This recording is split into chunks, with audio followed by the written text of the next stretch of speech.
Hello, what's up guys? Welcome to the new video. Today we will learn about the derivatives of the trigonometric functions.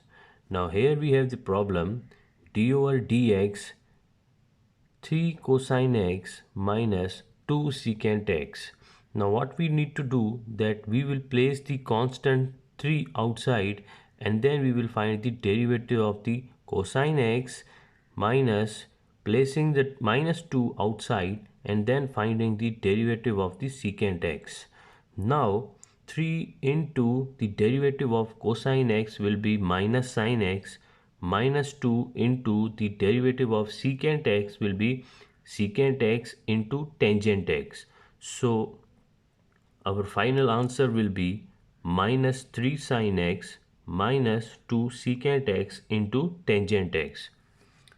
Now here we have another problem d over dx 3 tangent x minus 4 cosecant x. Again using the same technique 3 into the derivative of tangent x minus 4 into the derivative of cosecant x. Now 3 into the derivative of tangent x is secant square x minus 4 into the derivative of cosecant x is minus cosecant x into cotangent x. So our final answer will be 3 secant square x plus minus minus will be plus. So plus 4 cosecant x into cotangent x. Now here we have another problem d over dx 4 tangent x minus 6 cotangent x.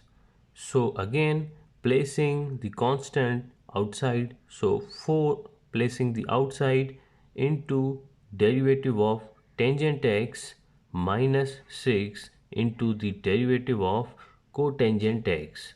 So 4 into the derivative of tangent x is secant square x minus 6 the derivative of cotangent x is minus cosecant square x.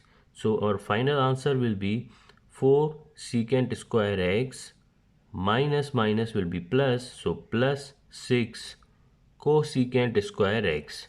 So this will be our final answer.